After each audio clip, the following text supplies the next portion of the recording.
A clown on top of a 40-meter cliff wishes to scare one of the children below.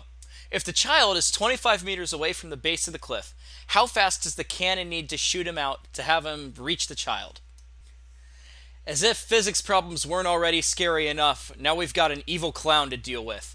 But it's okay, we'll take care of him. Okay, so here's a quick sketch of the clown hanging out in the cannon, and here's the kid over here. He's in a lot of trouble. And the cliff is 40 meters high, and the kid's 25 meters away. And of course, the clown's motion is going to end up looking sort of like a parabola, because the moment he gets fired, he'll start accelerating downward in the y direction. As usual, we're going to set up our YTX chart just to get things organized. Now that I've got things set up, let's fill in whatever values we can from the problem and from the physics knowledge that we've already got.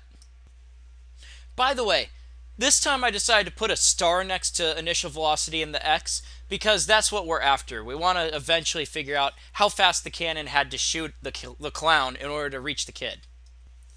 To solve for time, we're going to use our usual delta y equals 1/2 at squared plus vit. With a little help from the calculator, I got that time was 2.83 seconds. Now that we know the amount of time that he was in the air, that's our signal that it's time to move toward the x direction, the second part of the problem. So we shuttle this time over to this chart, and now it's time to try to calculate what we were after all along, which was the initial velocity in the x direction.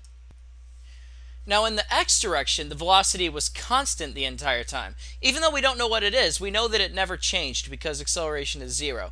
So because of that, the math is nice and simple. How far you go equals your velocity times your time. And that's how I expressed over here. Delta x equals vx times t. So now we're just going to plug stuff in. And finally, we calculate that our evil clown needed a velocity of 8.83 meters per second in order to reach this helpless child. Hopefully it didn't happen though. Clowns are a little scary. Next problem says, a water balloon is launched at 20 meters per second at an angle of 30 degrees above the horizontal. We want to know how far does it land from the place where you launched it. First, this is just a quick sketch of the water balloon. So it's shot 30 degrees up and at a velocity of 20 meters per second, which we just show with that vector. And hopefully you know by now that the motion once you shoot it is going to be a parabola where it goes up, reaches its peak, and comes back down and lands as far as it's going to go. Now hopefully you remember from my previous video that anytime there's something happening at an angle in physics, there's something we've got to do. Do you remember what it is?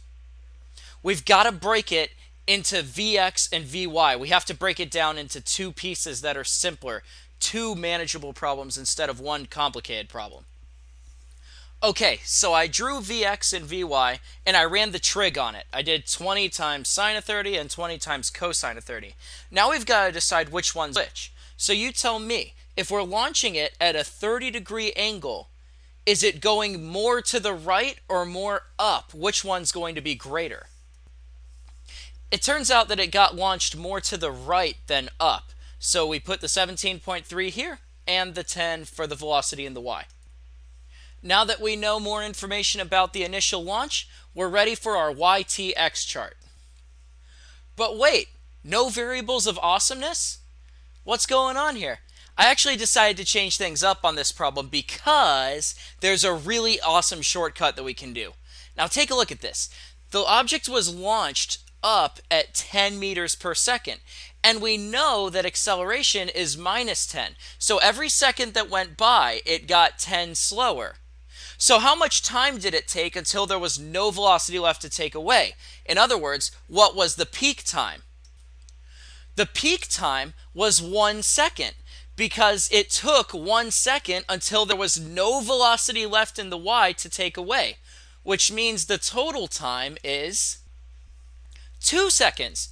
And if we have the total time that it's in the air, we don't even care about the y direction anymore. Look how much work the peak trick just saved us. We pretty much just did this in our heads and went over to the x part of the problem. So now let's finish it off. If you went 17.3 meters to the right every second, and you were in the air for 2 seconds, then we get a total distance of 34.6 meters.